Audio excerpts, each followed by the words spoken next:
Thank you, SEMS. A very good morning to everyone present here. I, Siddhiki Vadikar, the host for the day, would like to start this knowledge session on public speaking. So let us know about public speaking. Public speaking is the art of effectively communicating ideas, thoughts, and information to an audience. It is a crucial skill in various fields, including business, education, and leadership. Good public speaking involves clarity, confidence, and engagement, ensuring that the message is well received and understood. Key elements include proper voice modulation, body language, and audience interaction. Overcoming stage fear and practicing regularly can significantly enhance one's public speaking ability. Whether addressing a small group or a large crowd, strong public speaking can inspire, inform, and persuade people, making it an essential tool for personal and professional growth. About foundation, SEMS Welfare Foundation, a registered non-profit organization, is dedicated to social impact across various sectors. We focus on education, particularly skill development and entrepreneurship. Through our initiative, DG Saksham, we create training programs in IT, finance, retail, and entrepreneurship, impacting over 6,000 individuals. We are currently upskilling inmates in Haryana jails and collaborating with universities and colleges. We have also partnered with banks to place over 1,500 candidates in jobs. In just a short time, SEMS has established itself as a force positive change, equipping individuals with skills for employment and promoting women's leadership in various industries. Also, this session is collaboratively organized by Digi Samaksh and SEMS Web Solution.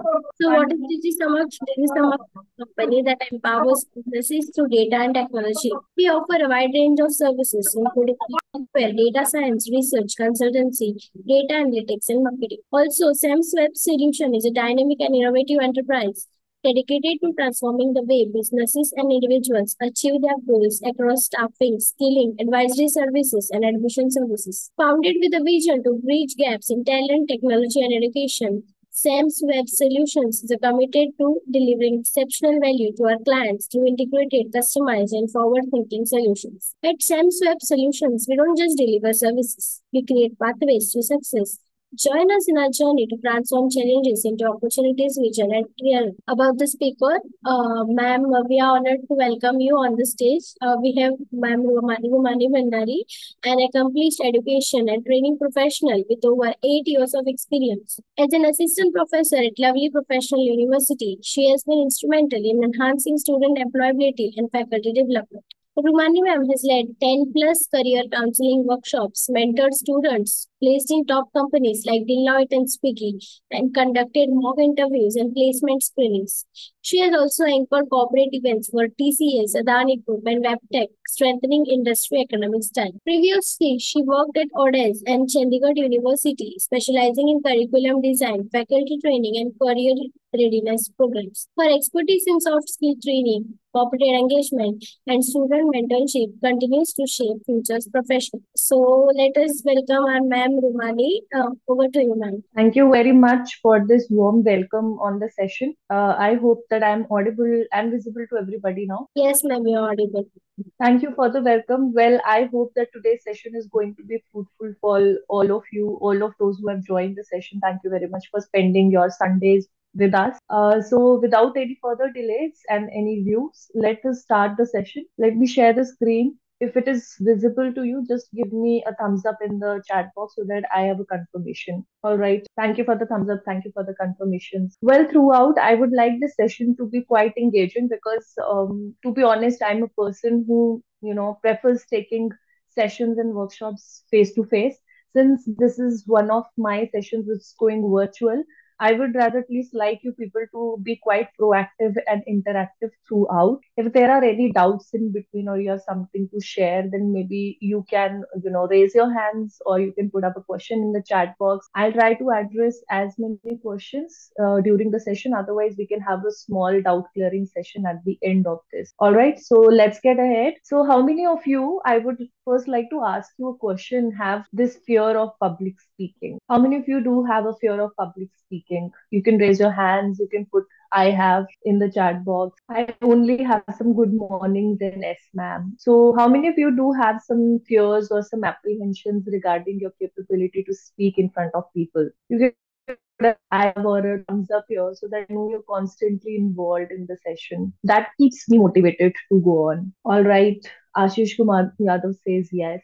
I guess, well, everybody else is here for just skill development. Only Ashish have it. Okay, Pushpa, S ma'am. Okay, well, that's cool. S ma'am. A lot of abbreviations, don't we? Okay, so the point is that when we talk about public speaking, if I'll share the facts with you, according to a recent survey, it was figured out that if you'll ask people what biggest people, it was to be the fear of heights. And very surprisingly, the first fear for a lot of people is to communicate in front of people. For some, it is not just public speaking, just sharing their basic expressions is also difficult for a lot of people, even in their own friend circles, you know. So that's very, very astonishing. It was I got very flabbergasted looking at those records. So today's session, I'm just going to be something relatable and going to that's why I would again politely. All right. So these are the first things and the first elements, the basic ones that we should start the session with. Well, when we talk about public speaking, it is not just speaking that is in place, right? We need to take care of other aspects and other angles also. For example, we need to take care of the body language. We need to take care of the pitch that we have while addressing a comment or some kind of a content. We need to take control of the timbre, the voice pitch, the tone of what we're speaking. Of course, we need to definitely consider the kind of audience we are dealing with. We need to understand what are the basic levels of understanding of the audience, and we might have to modulate the whole content according to their understanding. And then in the end comes with all of this is the recipe to a good delivery. So when we say that a person is a good orator or he or she is a fantabulous speaker, it's not that they were by birth the way they are right now, you see. So communication skills is not something that comes naturally to everyone. However, it is not a skill that can be only there in a personality trait. It can be honed. Some people who are very good speakers have started their journey from the scratch. And there are a lot of people, in fact, in my own vicinity and in my own friend circle, and I'm sure you might have some relatable examples yourself, who were not very good orators in the beginning, but eventually, with their journey to constantly come up and show up for themselves, they have eventually come to a point when they are comfortable speaking in public. So, all in all, what I'm trying to point out is that communication or public speaking is a skill that can be honed. And people who are good speakers have devoted their time and effort to, progress and to also nurture this skill. So, you also will have to come up and you have to constantly practice to nurture this skill that you want to enhance. So we have to not only think about these elements, but we have to constantly work on them. And when it's about body language, it's about voice control, we really have to practice them with different angles and with different strategies. We're going to discuss certain strategies to cater to all of these requirements one by one now. So, the first thing that we can do for ourselves is that if you want to be a good public speaker, be aware of your body language and your mannerism. So when we are on a stage, it's called a platform skill, you see. In communication terms, we say it's a platform skill. You've seen a lot of speakers who would rather stay behind the podium. Sometimes the occasion needs you to be behind the podium. But whenever you come and you have an opportunity to speak, you should rather leave the podium. You know, the stand where the speakers sit. You should leave the podium and you should come center of to speak. This will help you to be more conscious about your body language and will also help you to be more vigilant about your mannerism on the platform. You have to utilize this space. Has it happened with you ever that you were asked to come and you just froze in one place? How many of you has it happened? You were asked to come or speak, even not in the stage somewhere, maybe just on your seat during the school days, college days, and you just froze in that place. For how many did it happen? It happened with me several times during my school days when I was not very well versed with all of these things. So that happened with me. I'm sure that it happened with you as well. So yes, it's a very common thing. So when we say body language, why is it important? See, body language, according to a survey, is so important that if we have to figure out the discernment and we have to give a slice of a pie out of 100% to how much it matters, 38% of how you speak, the tone of your voice, is responsible for the way the audience is going to take your content. Right now, my tone is 38% contributing to how you're going to deliver, how you are going to, perceive this content that I'm delivering. 55% is my body language right now. 55% is my facial expressions, my hand gestures, my posture, and everything. Right now it's virtual, so I cannot really say that in this 55% of body language, my movement is also considered. There is no movement right now. But when you are face to face with somebody, then you do have some movement also. You might be going to the audience, you might be standing in one place, your hands might be behind your body or in front of your torso, or maybe inside your pockets. So all of this is a very important clue that body language does matter. What if you are attending a live, very live formal session and the speaker comes in front of you with the hands in the pocket throughout, right? The button is loose here and there's no tie and the hands are in the pocket. What kind of an impression does it gives you of the speaker? He just or she just comes in casually and hands in the pocket and everything, leaning out on one side of the body, on one leg. So if you imagine such a speaker, what picture comes to your mind? Could you please write it down for me? What picture comes to you if you see a speaker who is leaning on one side, the posture is not straight, and hands are in the pocket, and is maybe the neck is also tilted a bit. What kind of impression do you get? Yes, guys, chat box, use the chat box. Tell me what impression does it gives you? Very bad. Yes, I mean it really comes across as if the person is very casual, right? Worst. All right. So yes, your non-verbal cue is very important. So even if you go for interviews or if you would ever take an interview, the way the person comes in the room is the first introduction of the person, isn't it? If you are going to meet somebody, you see a person coming, they have a different aura altogether. They've not even said a word so far, but the body language is so strong that you really get attracted towards them and you're really very curious to know about them more. So your body language is going to play a very important role throughout. So the first thing as a public speaker or to be good at public speaking is start taking a note of your body language. It contributes to 55%, that is more than half of the communication itself. Your words will not matter now if your body language is otherwise. I would like all of you to do this right now with me. It's a very small and a very funny activity, but I will tell you what it proves. Okay, so are you going to do it with me? I would like everybody to please turn on your cameras first. We'll do it with the cameras on, and please keep your cameras on throughout the session. Could you please all turn on the cameras? A request to everyone to please turn on the cameras. Cameras on, please. Cameras on. All the participants, 26 participants we have. Could you please turn on the cameras? I can see only two people turning on the cameras. Mitul Rana, Daniel, Chavi, Anuj. Could you all please turn on the cameras quickly, quickly, quickly? Sukanya, Garima, Posya. Could you please, for a slight moment, turn on the cameras? Maybe later on, I can ask you to just turn them off. Okay, we are not getting any responses. I'm not sure if they are there. Okay, anyways, the ones who are here, let's do it. So, what we'll do is, try nodding your head in a yes. We not like this when we are agreeing to something. Okay, while saying no, try to nod like yes. Do that. You have to say yes with your mouth, but you have to nod no. Do this. Try yes and then nod no. They have to be opposite. Try doing this. You have to speak yes, but you have to do the other way. Is it difficult? Can you say yes while saying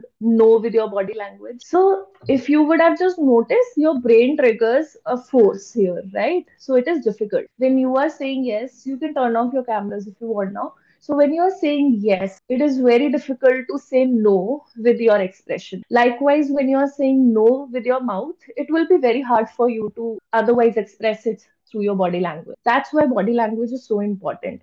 Even if you might be saying say yes to something and you are not very sure, let's say you are inviting me for another session, right? And I be like, okay, let me see. This clear. It's clear whether I say yes or no, you'll clearly know my answer. So that's why body language is important. Now let's go to exactly how. Now, if we talk about body language, we can play a small game here. Since you are not turning on your cameras, at least be active on the chat box. So let's play a small game. I'm going to try. I'll try it on myself first. All right. I'll try to play it on myself first.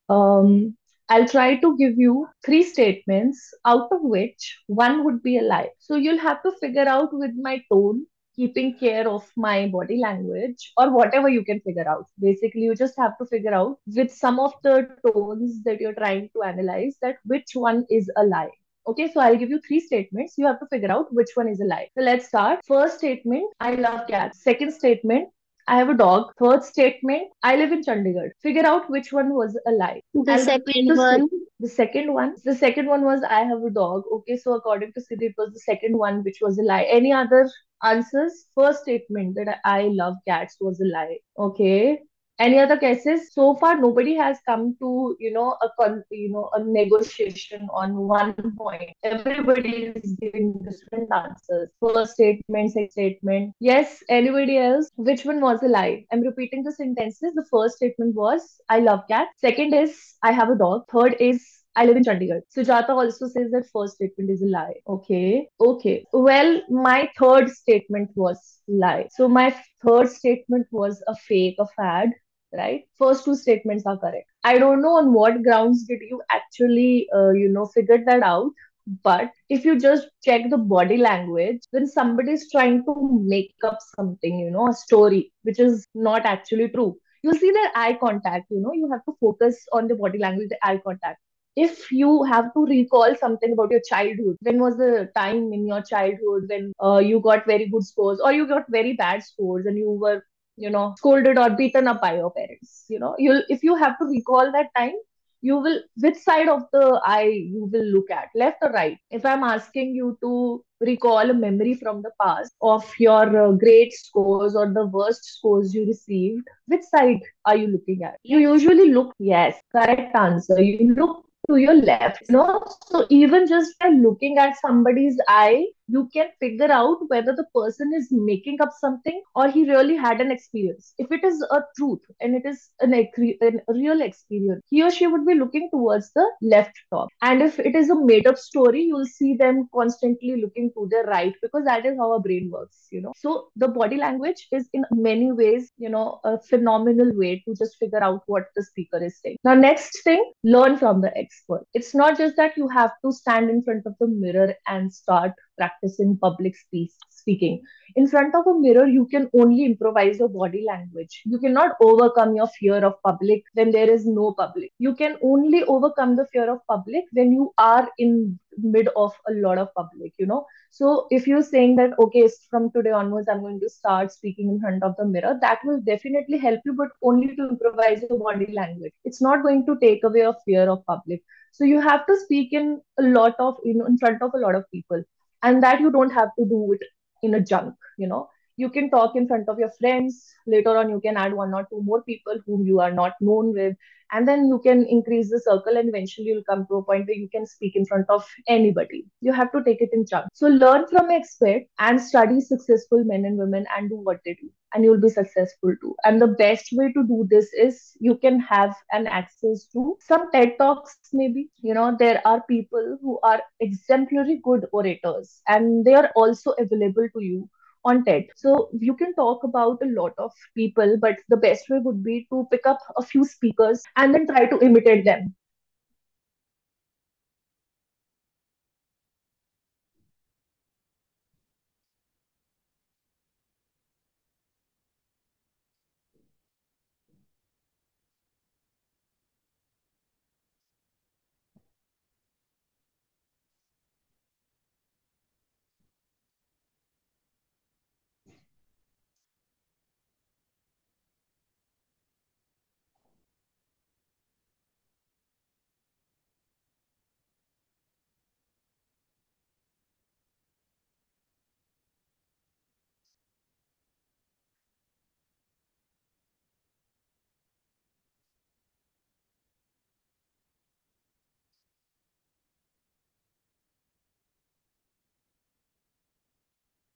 So the first pointer that the speaker is telling, that you need to keep your body open, right? If you're trying to keep your hands like this in front of you, or maybe you're cross-armed, when you are even sitting in interviews and you're cross-legged, or you're sitting cross-armed, or your hands are in the pocket, all of this is considered as a negative body language. So the speaker is a very renowned speaker himself.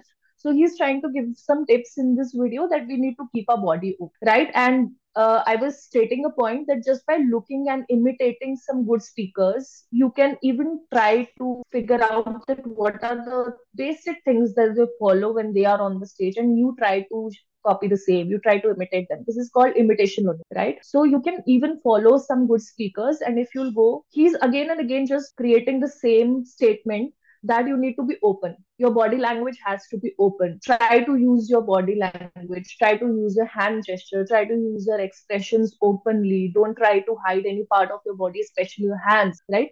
So the entire conversation is all about body language here. And what I would like to you to take away from this is copy and imitate some good speak. How many of you are a fan of Sandeep Maheshwari? It's a hype, some good speakers are a hype and a trend these days. How many of you think that Sandeep Maheshwari is a very good speaker? Does anyone relates to it? Is anyone here a fan of Sandeep Maheshwari? Okay, Ashish, could you tell us what exactly about him do you really like and adore in his speaking skills? Ashish, could you turn on your mic and tell us what exactly you like about him? Her confidence and her way of talking in politeness और very simple मतलब hand to hand expressions इनके बहुत अच्छे. Yes, his hand expressions are हाँ, very nice. Right now, Ashish is talking to us, but he's not looking at us. yes So, ma'am. these are the things that we need to take care of. Thank you, Ashish, for sharing your pointer here. So, clearly, Yes. your eye contact with the speaker, your hand gestures create a very good impression. When you go for interviews or when you go to people and have a normal conversation in a party, try to use the hand gestures, try to pay attention to them, and your eye contact with them is a sign of your attention to them, right? So otherwise it looks very rude.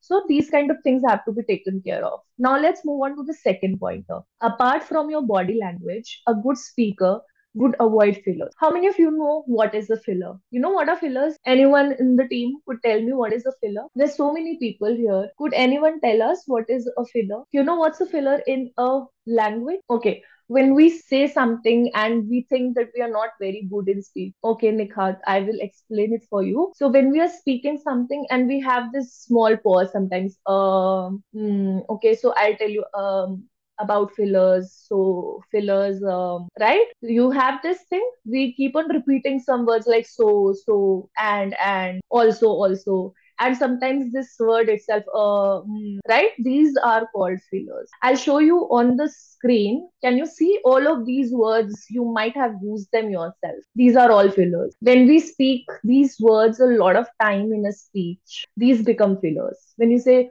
I like that place, you see, so I went there, you see, so then I also, tried to ask somebody to join me, so when you are using these words, I see Hannah, right? So these are all fillers. These are all fillers. All right. So we have to try also second thing as a good speaker. Don't repeat sentences. Don't repeat the same word in different ways. Right. So these are all fillers. You don't have to totally avoid them. I mean, you can use a few fillers at times, but you don't have to frequently use them. This is the game. This is the catch. That we have to try avoiding using words multiple times. We can use them once or twice, but when it becomes more than once and twice, it becomes a filler. And then what happens is when you are having a lot of fillers, there are two problems. First thing, they look as if in the speech it is difficult for you to explain. So it takes away the authority of the content from you. You look like you don't have the authority on your content, you don't know what to say, right? So they are creating a lot of hustle for you to explain people what you mean. And to the people, how it looks is that he doesn't know anything, or she is not able to express. So that is the biggest problem. So it gives an impression that you don't have the confidence, or you don't have the authority of the content, or you don't know what was there. Usually you'll have fillers when you're trying to say something which you have no idea about, right? So this is the exact picture it goes. So the second pointer after body language that you have to take care is try to avoid fill. Try to be conscious about how many times you're repeating a single word, and then try to improvise this. Practice it again and again so that you avoid fillers. We are not going to totally remove fillers, that is for sure. Even I, if you would notice, maybe using a lot of fillers, right? I did right now. So it might happen, but we have to try to reduce the number of times we have fillers in our speech. This is the only point. We don't have to be perfect. We have to start somewhere, right? So let's play a small game. I'll ask a few of you to speak something about the topic that is on the screen, right? And you have to speak on is this topic till the time you don't encounter a filler. when there will be a filler, I'll stop you. So I'll be your filler police, right? I'll stop you when you'll have a filler, and you have to start the whole speech from the beginning itself. Okay, so you'll start saying it from the beginning. So got it? So I'll repeat. You'll talk on the topic that I've displayed on the screen. It's not visible.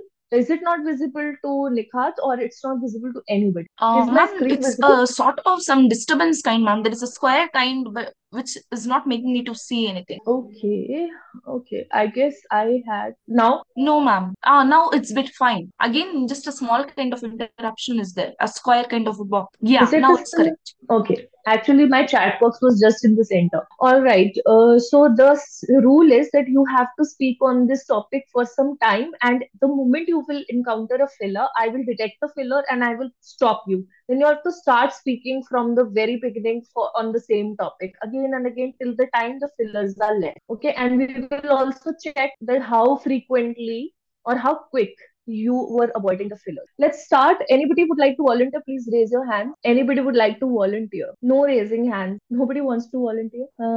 Anybody would like to volunteer? No one? I might have to ask the hosts then to participate. All right. There are no one who wants to, participate basically. So let's, No, ma'am, I'll tell. you will. Okay. Thank you. Okay. So Yes, yes, ma'am. ma'am, please start. The best day of my life was when I just cleared my UGC next recently, ma'am. So it was such a special day, and it was really special because it was my first attempt, ma'am. And I just scored around 94.7, just like that. My percentile was 94.7, and it was a great day that I can never ever forget, ma'am. It was a really good day. And that sort of appreciation after so many hard work, after putting so many efforts, and it was really fruitful, ma'am. Yes, that was good. So if I did not stop you, but in the picnic survey there was just one filler. But that you obviously you Yes, have been ma'am. speaking so much, so that's easy for you. But it would have been beneficial for people who really have some filler problems here. But anyways, all right. So best day of my life. So as she has told us, she narrated a whole story here, and she barely repeated any word. Right. So this is anticipating that we are removing fillers here. So this comes with a lot of practice. I'm sure she might have been speaking so many times to make sure that she's not repeating the same words again. Now she's automatically conscious about that. So this is what is the importance of avoiding fillers. Okay, anybody else would also like to start? Anybody else from the team Yes, would like to yes, start? ma'am. I would like to say, but it is something which I wanted to say that to make the day the best of your life. Usually, it is a very common thing I wanted to say. I just would like to say that the start of your day with a positive mindset, and I can decide what I wanted to achieve and how I can feel it, and whether it's joy, peace, or adventure. So Mm-hmm. today is Sunday, so I started with a joy. Lovely to go for a best lunch in the afternoon. Then I wanted to Uh, spend some uh, time with my uh, happiness and the fulfillment and favorite hobbies that I have, that I can get uh, some relaxation on, some brings you joy, and spending some and time with my children, my child, which mhm, makes me inspiring, and it will create a and lasting moment on this week. mhm. And I don't going to try something new and challenge myself, which excite me today. And Okay, it will be there will not be any travel today. I have a personal challenge would be stepping out of my comfort zone.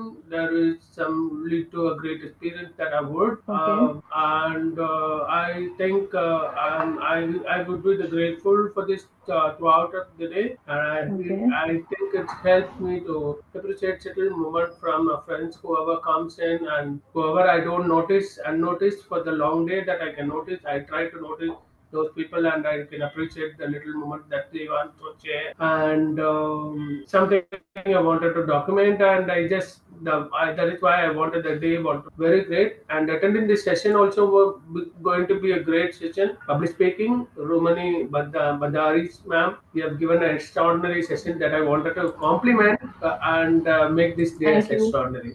Thank you. Thank you. Thank you very much. Thank you. So here, Dr. Primanan tried to, speak on the topic, and I would like to point out how many of you noticed he was repeating one word multiple times. I was even counting it on my fingers how many times he was using the same word. Could anyone tell me what was the word he was constantly speaking about? There was a word he kept on repeating. What was that word? Did anyone notice? No? All right, so let me tell you. Well, in this particular speech that he gave us, he repeated the word and. Yes, Sujata guessed it right. So this was his filler, right? So for all of our speeches, we might be repeating a lot of words. These are the small things that we need to take care of. So Dr. S. Premanan, we have one filler that we caught, and Sujata was my second filler cop. So she was able to detect the word was and. So we can try using avoiding and. Also, one thing I will tell you, it's not just with Premanand sir that it had happened. It happens with a lot of us that we keep on repeating the word and sometimes. And what is the problem with the word and is it forces us subconsciously to add one more sentence. Because, if you'll say and in the end, it will not end the sentence. Then you are forced to speak something more on that. And then you will figure out what more. And maybe you don't have any further content to speak on. So try wording and.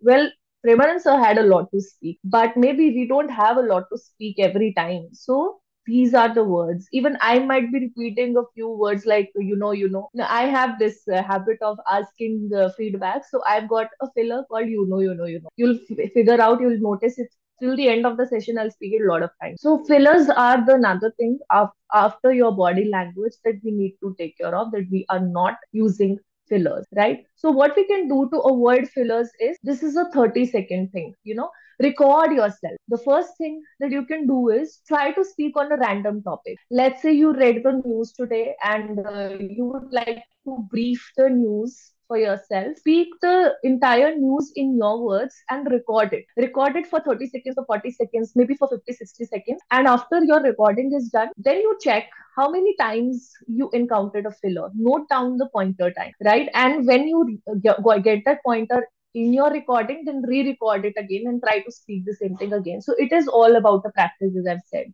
All those who have become good orators have only done that, have honed their skill by devoting more time to it. So they have gained some expertise on it only by devoting time and practice. So you have to practice this by maybe speaking on yourself. You can try giving your own introduction first to have the basic. So start giving your introduction and you'll see a lot of words will repeat themselves. When you record yourself, it is, to be honest, not very, at least I don't feel like going through my recordings again and again, because I just get uncomfortable listening to my own voice, you see. But it is one way to improvise yourself. You can see the recordings and then you can see how many times you had the filler. Recently, I got an opportunity to record some video sessions for the HRD. So they have this Let's Learn platform. I was recording my video lectures there on customer handling for some department. So when that recording was going on, I had to look at the whole recording to see where I could improvise, because I had a lot of pointers where I was repeating the explanation or repeating the words. Looking at your recording could be very uncomfortable, but out of the comfort zone is growth. So you have to see that when you're recording yourself, you have the exact pen and paper with you. You note down where you were repeating the words and what words were you repeating. You'll find there is a pattern. There are certain words which we are used to repeat again and again. So avoid fillers. So first thing is, a good speaker will be conscious about his body language, and the second is that she or he will be good at speaking by avoiding fillers. And third is, they know what to say. This is the third most important thing. If you don't know what you're going to talk about, you will not be able to handle the stage at all. The basic problem we all have is extempo. How many of you know what is an extempo? How many of you know what's an extempo? Yes, A Shivani speech Agarwal had. competition. Yes, Speech competition. yes, it's a speech competition and it is majorly on the spot. It's on the spot. It's Yeah. impromptu, right? Yeah. So you have to think about things. The topic will be given to you. You have to speak on something just on the spot. So that could be slightly overwhelming, because all the time you might not have a lot of content to speak about. And when somebody says, okay, could you tell us something about this topic, or could you speak on this topic?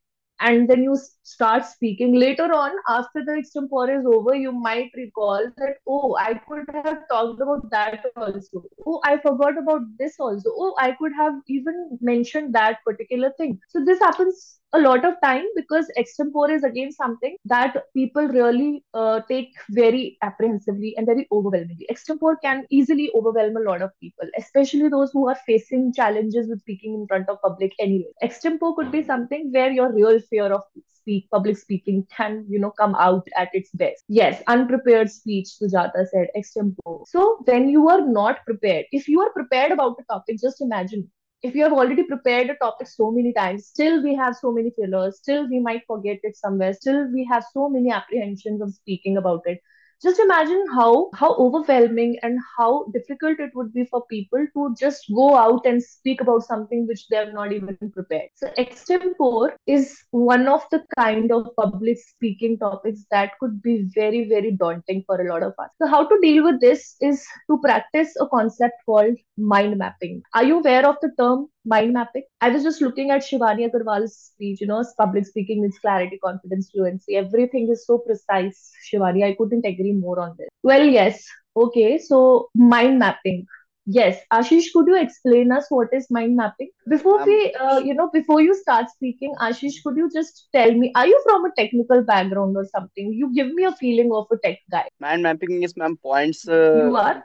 making a point, just like Yeah, yes. You are close. just like to describe any topic, you have to make a point wise. May I please? Points clear. Yes, Shivani, please go ahead. Good morning, ma'am. Mind Good morning. mapping, according to me, maybe just to get an idea of the audience, their liking, disliking, age, gender, taste, cultural background, and the like. May I? Means I am correct, ma'am? No, not really. I think you took it to a Okay. psychological side. Yeah. Okay, See, when I ma'am. use this mind map is actually is a visual tool.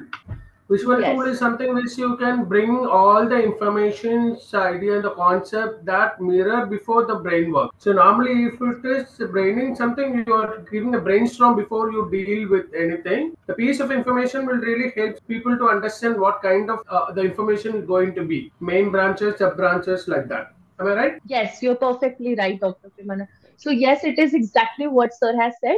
It is about mapping your thoughts. There are some background dancers. Thoughts are like some background dancers. If I'll ask you to talk about union budget of India, right now, the recent union budget, there will be some pointers which you have heard from somebody. You might have read in the bullets headline, but then it will not come together properly if I'll ask you to just start speaking about it immediately. So this is a concept, as Sir has explained. Mind mapping means you have to take a few seconds and then you have to create a mind map that what you're going to talk about. I'll give you glimpses into it. For example, the topic is as simple as holiday. You're explaining how your holiday went, right? So you can subcategorize it.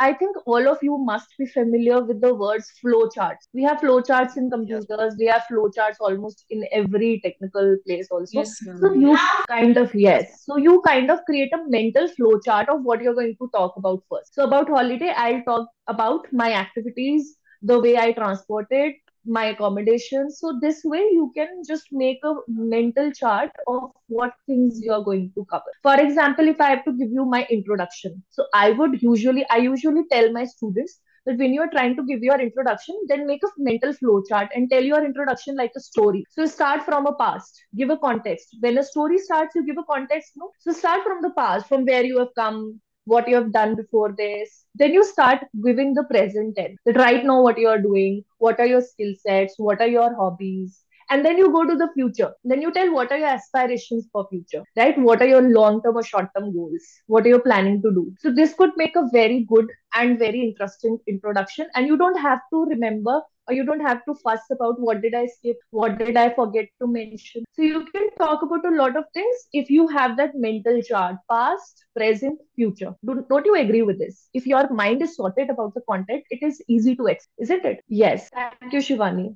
All right, so this is called mind map. See, a topic, global warming. This was made by one of the students. So he talked about travels, he talked about be a catalyst, he talked about home, how we can use appliances at home. So he's subcategorizing everything in the mind first. So this you will have to do again and again and again in the mind. Eventually, it will become a second hand thing for you. So you will not have to think more about it. exercising for relaxation and de-stressing, exercise, brain visualization. This is one of the practices a lot of content creators also use. When people are making content, whether it is a vlog or it is a blog, they create a mind map that what they're going to explain first, then what will be the explaining next, and how they're going to conclude the topic, whether it's a vlog or it's an article that you are writing. So you have to categorize things mentally when you are speaking also. You have to be clear. There have to be a flow of information. The flow of information has to be logical. You cannot expect to come and talk about something which your audience is totally unaware of in the beginning and give them exercises and then tell them the basics in the end. The whole flow is wrong. Whole communication will go wrong. You might be very good at speaking in a certain language, let's say English. I might be very good at it. I might have a very good vocabulary. And if I start using very difficult vocabulary, you're not able to understand. I fail as a communicator. So it's not the language and the complexity of words that makes you a good public speaker. It is your knowledge and your understanding how to make a flow of information, how to mind map your content, and how to make it, ready for your audience. You have to consider your audience also. That is very important. So I think mind mapping is clear. Would you be able to mind map and subcategorize what you're going to talk first, second, third? Would you be able to do it? Yes, no? Can we go ahead? I think this is one of the topics which is so discussed, so much discussed, right? So can anyone just start using a mind map? I'll give you like 10 seconds. I'll give you 10 seconds. I'll give you 10 seconds and you can just figure out what you're going to talk about. And then I would like somebody to try coming out of the comfort zone right now in this session and speak on this topic for however long you want. And we'll also try to avoid fillers. Yes, I think the mind The map is benefits clear are for majority. Can anyone start? the benefits of yes, ma'am. I want to start. Yes, yes. The benefits of online learning is it is beneficial when you people cannot attend the class at a particular time. Okay, it is beneficial when, as and when needed, as and when required, and as per convenience, we can just watch it out. And it creates a thing like whenever we are free, we can focus on the entire thing rather than our mindset when it is not stable, when it is not in a particular condition, we can focus on the same topic. It is convenient as per the content receiver, ma'am. Whoever is receiving the content, it will be beneficial for him, and whoever is providing the content, it will be beneficial for him as well. Because the mindset which he had created so that the content should be delivered properly, it just make sure that it satisfied the receiver as well as the sender, ma'am. Okay. Thank you, Nikat. It was well explained. Could anybody else also like to try online learning, pros and cons? Can I, ma'am? I just start with pros of online learning is the flexibility. The learning on the online is flexibility is something called learn anytime, anywhere, and you can also set your own pace and you can accommodate a diverse schedule on your time anytime that you wanted to do. And accessibility. You can easily reach the global level and deliver any access of diverse courses. There is no geographical limitations that you have in your online, and tuition fees when comparing to traditional learning is actually very low and very easy to access in online resources. And you can also improve the digital literacy. You can also go for online familiarity platform, self-paced learning, varieties of learning formats. You have multimedia, you have video, podcast, interactive sessions. You have so many technology you can bring it out. Where this online learning will really help to promote your analysis. That learning analysis will really help. You can also show that your active engagement with a lot of materials that the trainer would do. Now I'm talking about the cons. Social isolation. We only have only face to face interaction, but there is no physical connect. So only limited peer-peer collaborations or connects with people only in the online. And we need to have a strong time management. We cannot exceed ourselves for more because people will not say more on your online sessions. There is a chances for procrastination because people will be speak in the background of the noises, where it also gives a disturbance on that. Technical challenges are too high because this morning itself I'm trying to switch on my camera which is not working. So this is sometimes internet connectivity, also technical issues are there. And we can also see the very limited hands-on experience because in online you cannot get into the workshop, and physical connect will be very very bad. looking out of the practical based learning, it will not be happening online, and that immediate feedback is very less, because that immediately we cannot provide, because timing is also going on. So misunderstanding, there is a potential of misunderstanding sometimes. Distractions will be there if we are attending some sessions in online. There are a lot of distractions, because the home, in your family, child will be having a discussion, the wife will be calling you, a mother will call you, lot of things will happen. So these are the points that I would like to add. Thank you, ma'am. Brilliant, brilliant. Thank you, sir.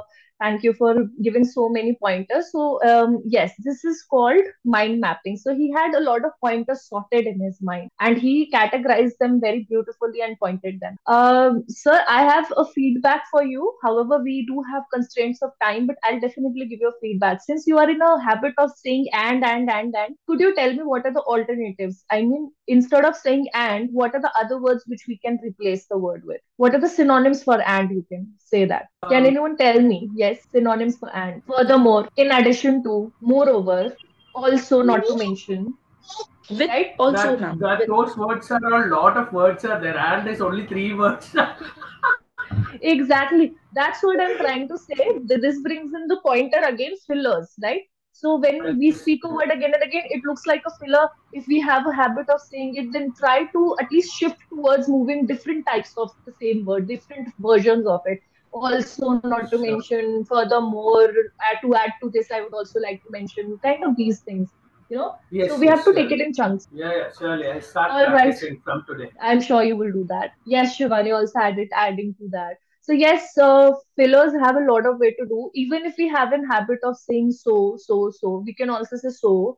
Furthermore, also because of that, so these kind of words can be utilized wherever you think you have a potential of using the word again and again, rather than doing it like that. Add some different words to it. We all have basic synonyms. We don't have to get very complex. All right, now moving to the third pointer, we had this.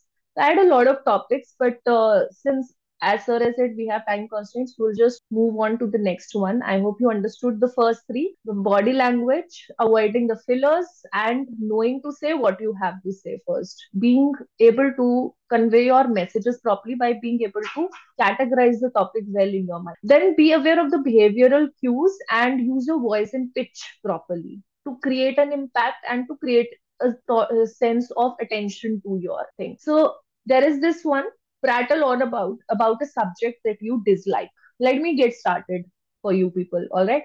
So my least favorite subject. Well, I really have to recall this one. Like this is a hard one. Okay. Okay. So during my computers classes, we had a subject called data structure. A few of you who might have a technical background might be aware of the term data structures. We use it in programming, right? So my least favorite subject was, only to add to this problem was the fact that even the faculty who was teaching us this subject had some language barrier, you know. So the person was from a state, and I don't really like to mention states and everything. It all depends upon a person to person how practiced they are in a language. So it will, I don't want to generalize the state from where he was. So he was from a particular state from where the MP or the mother tongue influence was always so predominant in whatever he or he spoke. So whenever he used to teach us something, what happened was that whenever he spoke a word, he would just mess up the entire word. For example, if he had to say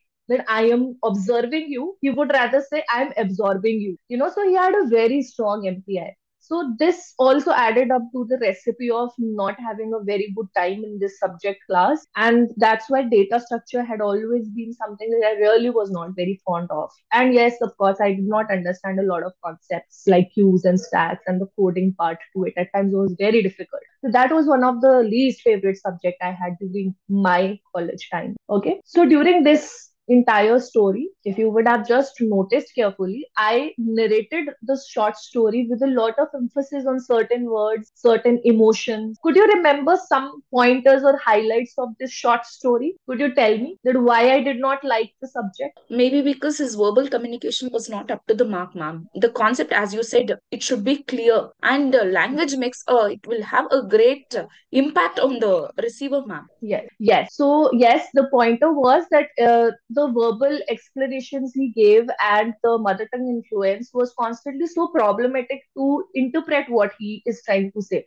So it only added to the trouble. And understanding the topic was not enough, as if he also had a problem in making us understand the topic itself. So that was the trouble. So yes, you were able to remember these highlights because I stressed on that part a bit with my tone and my pitch. So you don't have to speak in a monotonous tone. Try to add some sort of adding a little bit more higher pitch when you want the person to remember that word, or you want the person, your audience, to remember that particular exit of your speech. So you need to add some tone and pitch to it. Maybe you can raise your voice, or maybe you can speak it slightly with more emphasis. Like I am speaking right now with some emphasis on certain words, like certain words, right? So you can use this change in the pitch to exemplate some sort of attention to the word. Our brain has a capacity to register different voice tone. If something is just going on like a beeping sound, and something changes, your brain focuses on that change. So likewise, when you're talking to your audience, if something is being spoken in a monotonous voice space and you suddenly change the pitch of your voice for a certain word, that word gets registered into their mind. So there's psychology also playing here. So you can change the pitch and the tone of the words to make them more attentive, right? Well, I think we are very short on time. I had a lot to share with you. I hope that this session would have been slightly longer, but then okay. I hope that so far so good. We had been covering a lot of things. So these are the pointers I would like you to go through. That body language, fillers, being aware of what you have to say. The content should be very clear to you, and then being able to understand the behavioral cues of your audience also, whether they agree with you, they're disagreeing. Try to be engaging with them. If they don't make the content their own, they will not be able to receive it. So you have to engage them and make them feel important, that they are a part of this entire thing. So keep it engaging and use the pitch and tone wherever it is necessary, because that is the key element to be a good story speaker.